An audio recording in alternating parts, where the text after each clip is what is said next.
Welcome to this podcast again. Thank Joel Mitchell for joining us today. Thank you very much for having me. Yeah, you're welcome. Thanks. I'm going to introduce you shortly, but the best introduce is by yourself, of course. You are from Roxy. You have your own history as well. So we want to start off with a little icebreaker.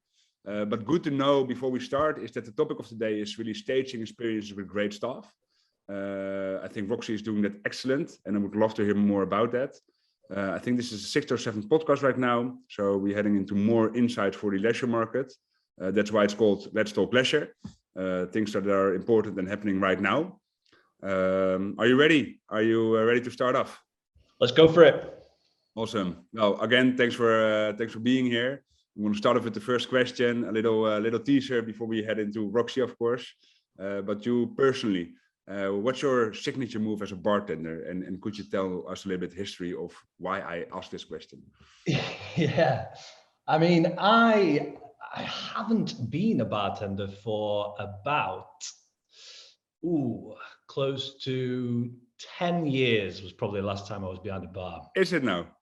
Yeah, so I started off obviously in bars. I started off actually as a waiter in a local burger restaurant when I was 15 years old. And interestingly, the bartender at that restaurant didn't turn up to work. Yeah.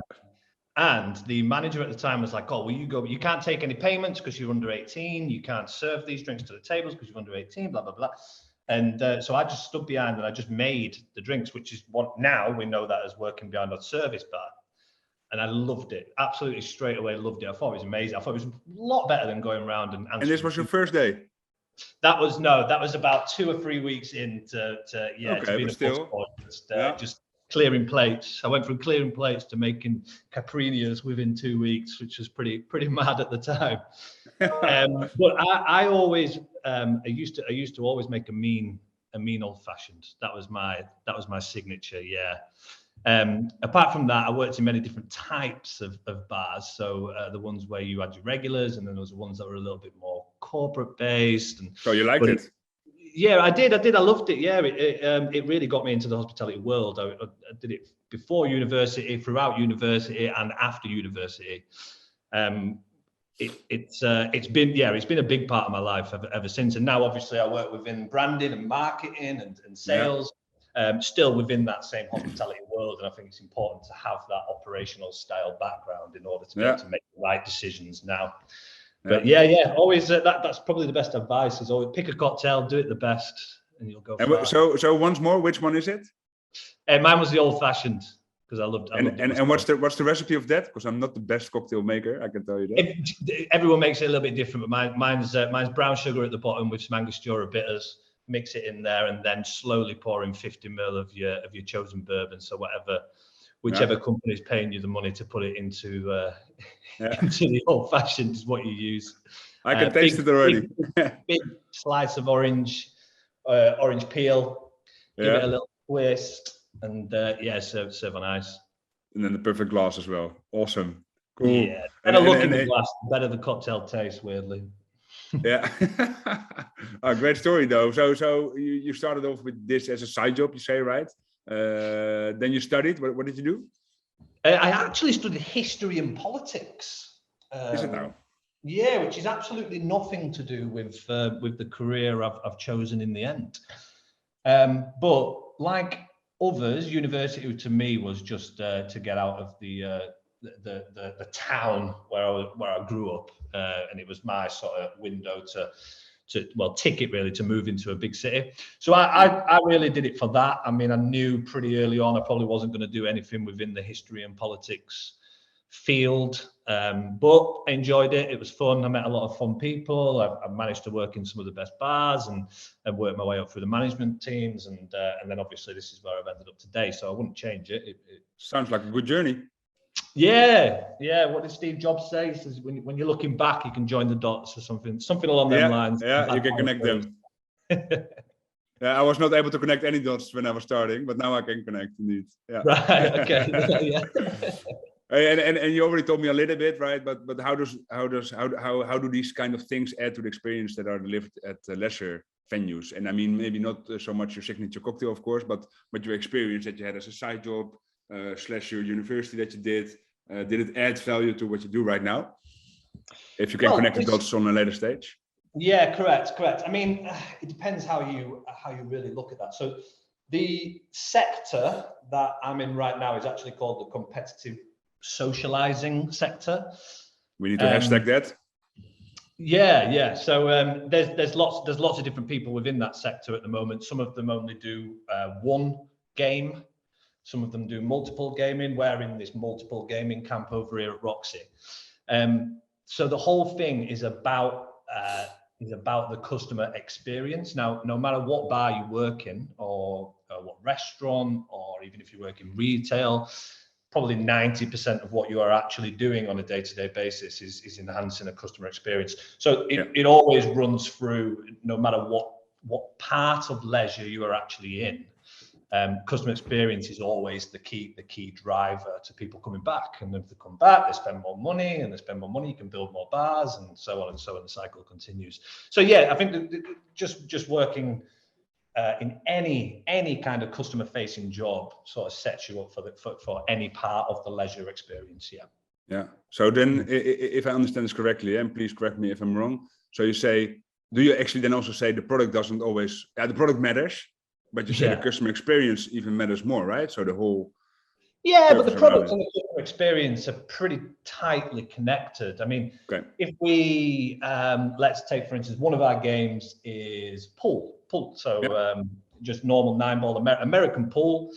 So the product has to be the best quality product in order to enhance the customer experience. So if you have a pool table that's full of rips, there's a cushion falling off, the ball's chipped, the cue doesn't have it's snapped, the customer experience, no matter even if it only costs £1 or €1 for the hour, like if it's the cheapest it can possibly be, it's still going to be crap.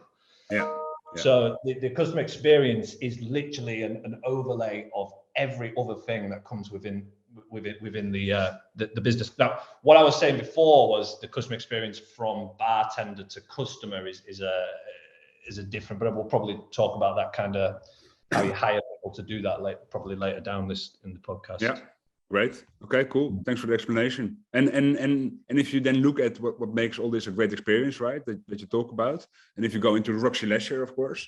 What are the key principles that Roxy Leisure applies to stage amazing experiences to their guests?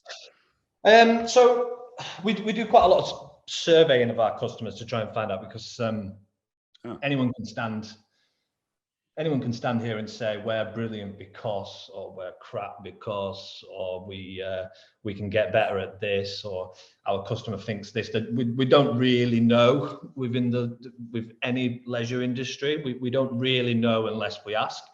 But we've asked, and in fact, it was the most important factor about Roxy and why people enjoyed Roxy and the full thing was the atmosphere. Now, when we broke down that atmosphere a little bit further, it was music, it was lighting, it was the sound levels, had the volume of that music, as well as the types of music.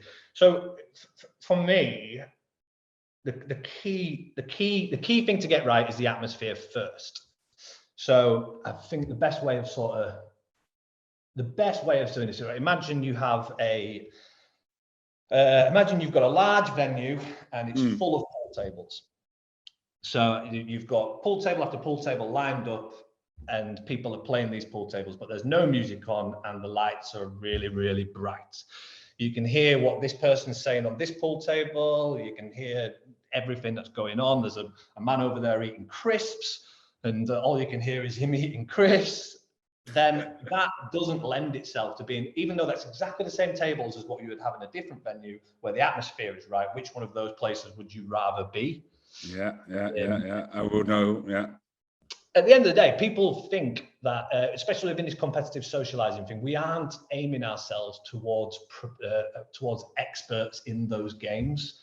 99% of the people who bowl with us are rubbish at bowling. They haven't come to get better at bowling. They've come to be within a bar with the atmosphere that they love, where you can also bowl.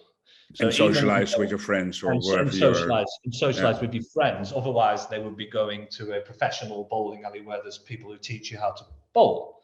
Yeah. So the atmosphere is still, so having a great bar is still number one. Having great music on is extremely important. It goes without saying that the volume of the music and the temperature of the building and things, let's just forget that those exist. And then having the gaming options and having experience-led things within your great bar with its great music is probably the most important aspect of it. So think of the atmosphere first. Everything else is secondary, but it still has to be brilliant in order for that customer experience to be the best that it can be. So it's a really great bar, a really great music, and of course all the other things behind it, and then the experiences, which can be different per location, probably, right? Depending on what kind of customers that you have. So if you don't get those first two things right, it doesn't matter what you have going on over here. That's a good tip for others. It just, people will not enjoy it because it feels wrong. It feels off. Gotcha. And is that then also, thanks for these examples as well. So this is where the great experiences start, I guess. You got some forms that you try to do with the clients then, I guess, to see what kind of feedback you got. Was it like a mouth-to-mouth talk, or was it like a Google review, or how did you manage to get all this feedback? Surveys-wise, we run through, we just use, I think it's a type form. Yeah, correct. They're pretty periodical unless we want to know something. I mean, recently we're trying to find out a little bit more about people who come to us on Monday to Wednesday. So that early. You want to segment it. Yeah, we've really tried to find a little bit more about those people, and what we found is a big part of just going for a couple of drinks and a game of pool on a Monday, Tuesday, or Wednesday is that it either has to be close to where they live, or it has to be close to where they work. Yeah. Now, that seems like very obvious, but it's only obvious once you 100% know that that's what those people actually are saying to us. So that helps us because now we know that really Monday to Wednesday, the people that we should be trying to get within our venues to have that great customer experience is people who live close or work close. So, I mean, does that answer the question? I'm not sure what the actual And then to continue with that, and what makes it that I will not name any other ones because there's more leisure venues like Roxy, not like Roxy of course, but I mean in a competitive socializing venues. What makes Roxy Roxy? There's a thing about this. So, first of all, like a caveat is that if the more competitive socializing venues there is within a city or within an area, the better each one of those venues does. Okay. So competitive between each other.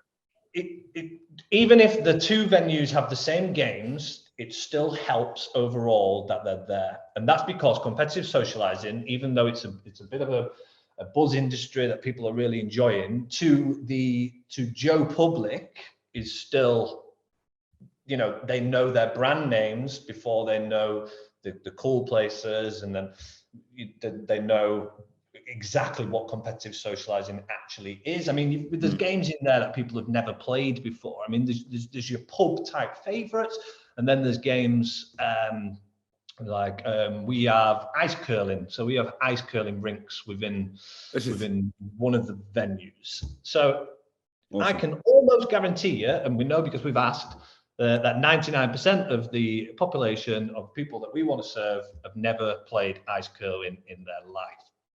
So when there is more competitive socializing venues, it gives people a reference point to work from. So they'll go, oh, it's like, but better, or it's like, or worse. Yeah. That's the way that the customers sort of think through. And Roxy, does Roxy play in on this to offer something new, so new experiences? Yeah, so one of our things is that we have all the gaming under one roof, loads of different types of gaming. So there is obvious, there's brands out there which will specialize in one type of gaming. And that's fine. So you'll find that on the customer's journey within their night out, they'll go here, they'll go to us, and after us, they'll go to somebody else. And that works because now their night out, their habit is now going to experience-led, competitive socializing venues in which we're always going to be a part of it. Yeah, so interesting. So our competitors, Roxy, it's very simple to say that Roxy's competitors are other competitive socializing brands, and it's not. Our competitors are the tried and tested bars, the high street brand name bars that people have been going to for years and years and years. If we can take part of someone's customer journey of their night out and slot ourselves into that, then we're winning. And it doesn't necessarily mean that we take away from the other competitive social. I got you. No, I totally agree. So I think it's really nice that you tell this. So I ask you what stands out, and you specifically say that with new experiences, of course, right? So you know exactly what they want and what they don't know that they want yet, and that's where you play in on this, I guess. This is really cool, I think. So surprise them with the offer, but the offer is on the street, so not per se only in one venue. So their whole, please correct me if I'm wrong, because I'm just trying to summarize. The customers are out there on the streets having a blast out, right? Having a blast of night, going to multiple venues. If there's a venue extra which offers extra experiences, well, they might include it in their whole journey in that night. And that's why everybody is not so much competing with each other, but actually making each other better. Correct. Yeah. And the more reference points they have within their city, the more chance that they're aware of the competitive socializing brands. I like the answer. I like that you guys make each other stronger in this sense. Yeah, correct. Cool. Awesome. Thanks for this. If you can jump quickly into a different topic, if you don't mind. Yeah, go for it. If you go to the winning team is a key to great experience, right? This is also what I see on the website of Roxy. And if you go a little bit into staffing issues, because why I mentioned this point is in my previous podcast, I heard that this is a big problem in the USA. I know it's in the Netherlands, it's a big problem. It's a big problem worldwide at the moment, right? It's a big problem in the UK as well, yeah, correct. Yeah. How do you tackle this?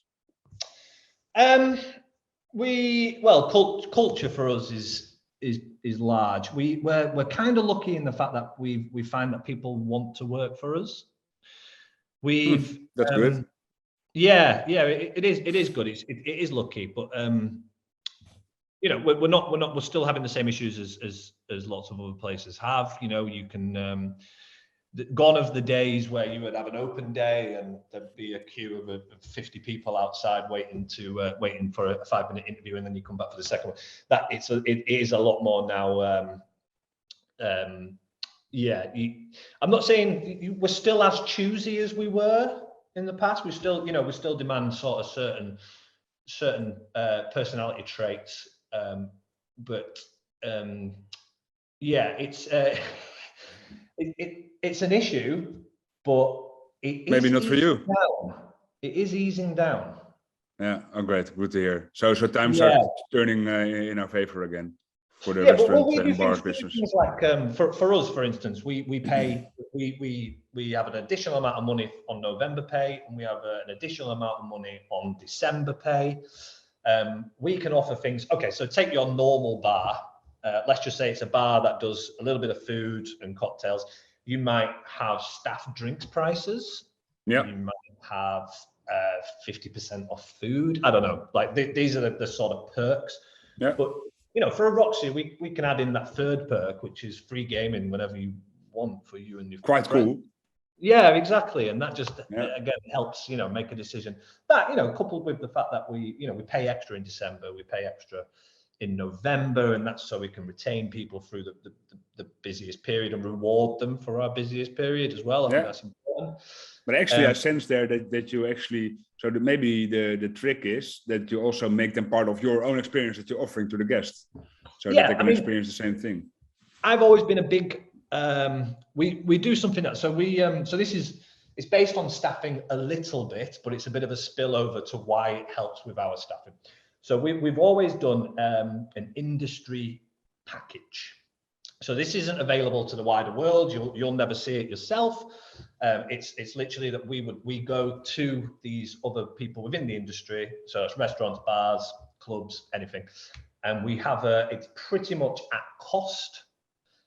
So they can have their Christmas party in January or February. They can have parties throughout the year at the Roxy. It's an unlimited amount of people. They get 10 hours of gaming, they get all these drinks, they get food, pizzas, everything.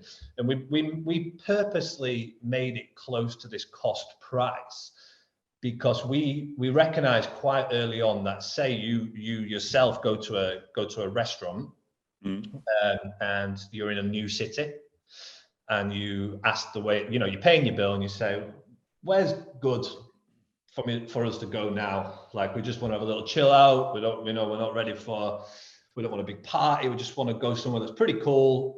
What's that waiter who's just been to one of our parties at cost, where it's cost the guy nothing to come and have the best time, going to say to you? He's going to say, around the corner is a massive place called Roxy Ballroom. They've got ping pong, pool, everything. It's so cool. Just go for it. Okay, so we used those industry parties as part of us getting more money in from the people that they can sell. But also it does create a little bit of spillover, that when these people leave that bar, they already know who we are and what we stand for. There we go. Yeah, which means that we're more likely to get them to apply for our positions as well in the end. That's well, let's say I'm signing up for Roxy. I have to improve my English a little bit, of course, the accent. And but why would you hire me, and why would you not hire me? And then that'll be me personally. But what kind of characteristics do I need to have? What kind of skills are you minimally? The bartending skills, to a degree, can all be taught. What can't be taught is just being a nice person. Like that's the key thing that we look for. Are they a fit? Are they a fit for the culture of Roxy? So Roxy is all about customer first experiences. Would this person that we are about to hire offer a customer first experience? Yes or no?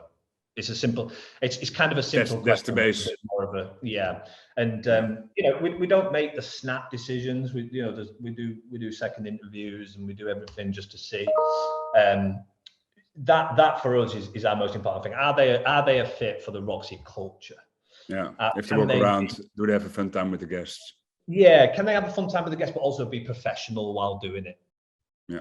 That's the balance. The right person that we try to look for. Yeah. And awesome.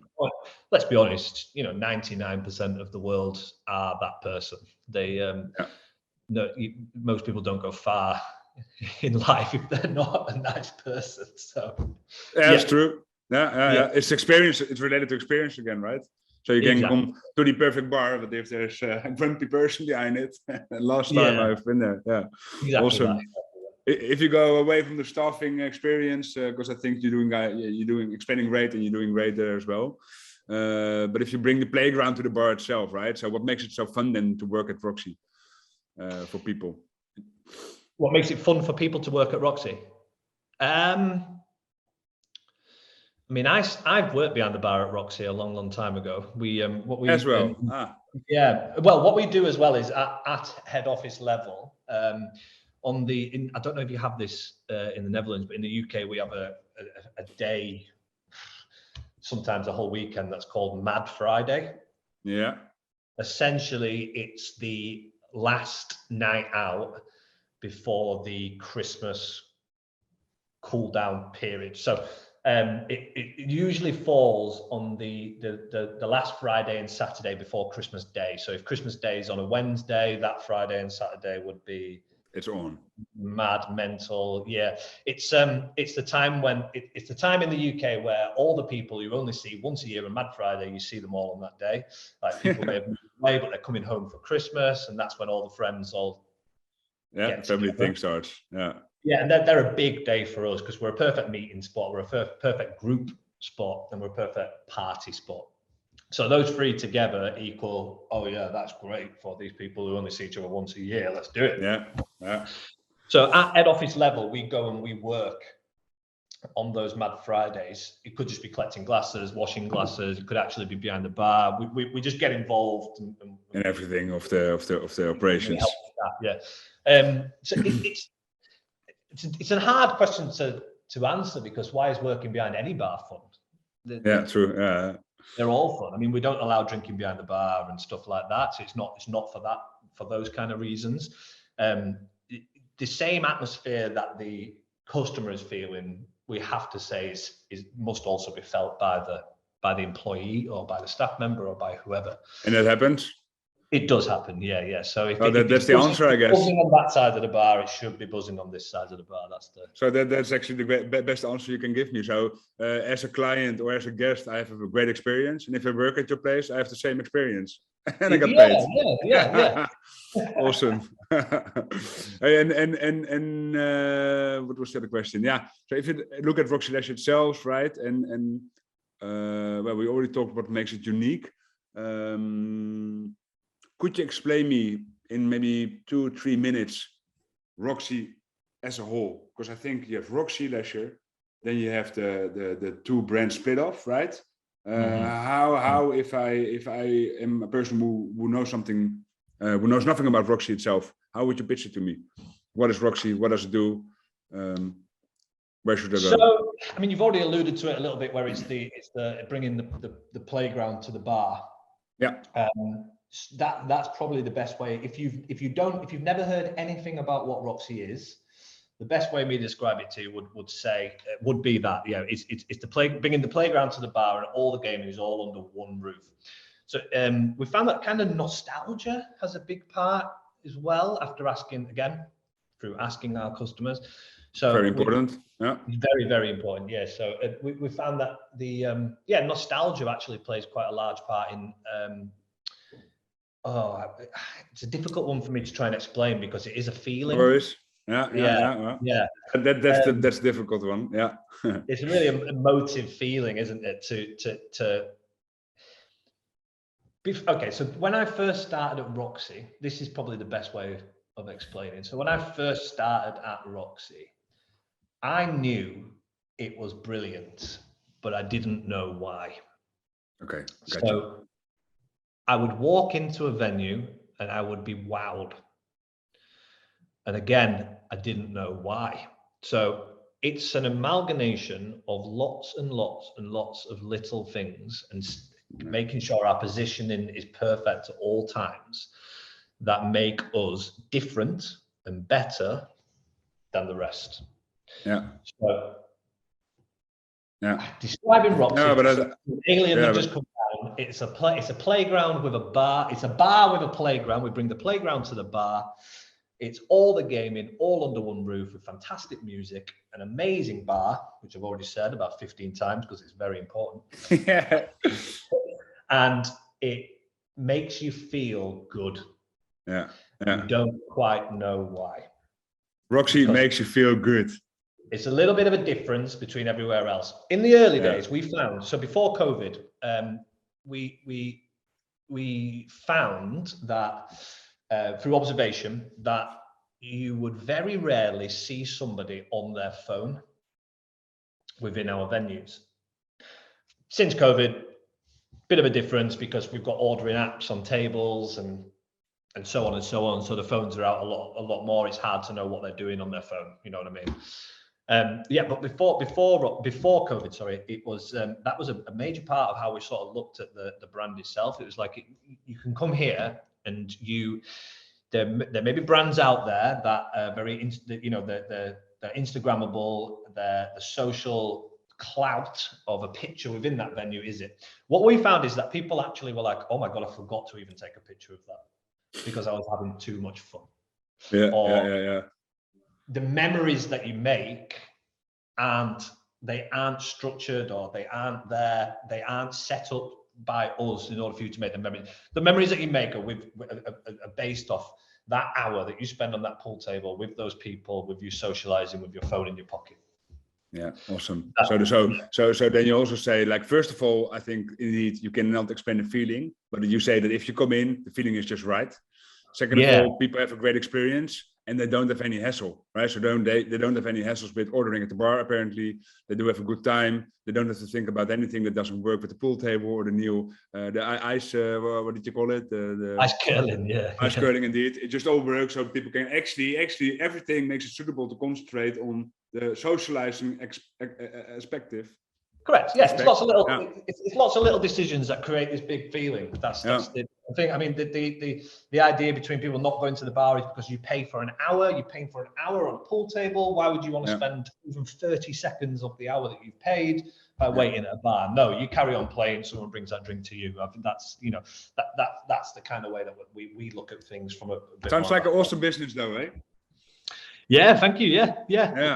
It's okay. Yeah. Awesome. Yeah, thanks for this. I've got a lot of info. I'm going to round up. Okay, cool. But then the last question, of course, that's on everybody's mind, is what's on the agenda for Roxy the coming, let's say the coming year? Yes, if you may share, of course, if you may share. Oh, absolutely, it's fine. I'll tell you anything. It's fine. 2022 is a big year for us. Yeah. So we took investment on New Year's Eve 2019. So really to 2020, and something happened in 2020 which was pretty big. So we've been sort of planning and building roadmaps and building pipelines for what this year and next year is going to do for us. And the answer is growth. In terms of venues, we are moving to cities we've never been to. The aim is in 2022 to get 5 or 6 venues opened. New ones? Yeah, new ones, 5 or 6 venues, wow. Which is a 50% uplift on where we are right now. We're so you are 10. On 5? We're on 10. Yeah, we're on 10 at the moment, and we're hoping to get another 5 or 6 in 2022, and pretty similar numbers in 2023. So we'll be looking to double the estate in 2 years. And can there be 2 Roxys, 1 city? Correct, there can, and it kind of works well. Wow. Which is awesome. Yeah. Will there be a Roxy in the Netherlands? Never say never. We've looked at some international ideas. Yeah. Okay, cool. I'm just trying to get something here. Yeah. And okay, and then I find there's a spot which is 24,000 square foot plus. And I'm gonna have a look around after this podcast. Yeah. Okay. I would join.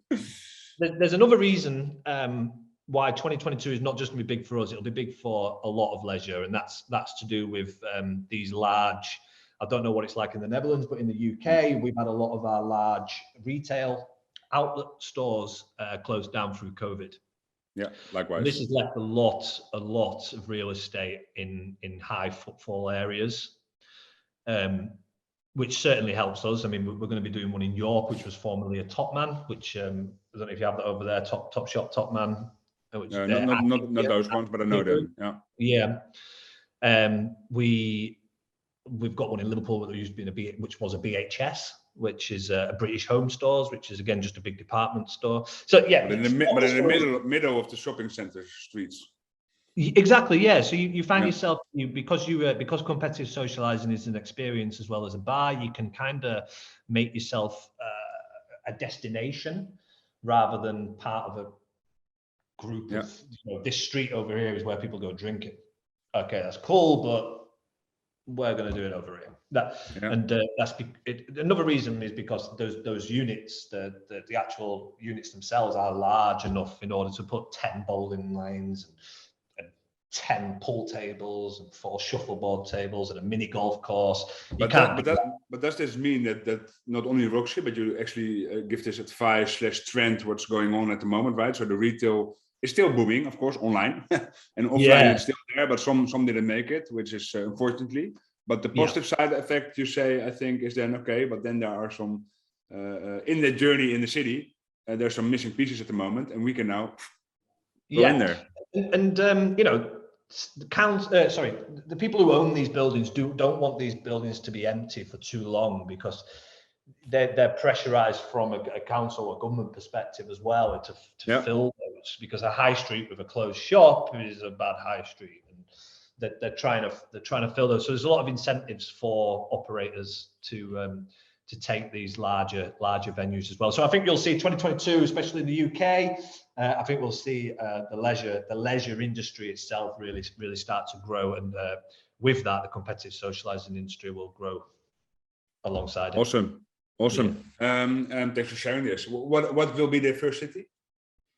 We're actually building another one in Leeds, which is where we are from. So we'll have, it's a relocation from a smaller site to a bigger site. That's the first one, towards the end of Jan, beginning of Feb, and that will have three venues then in Leeds, which is where we started. So it's we can handle 3 there because people love us here, and we'll go further out.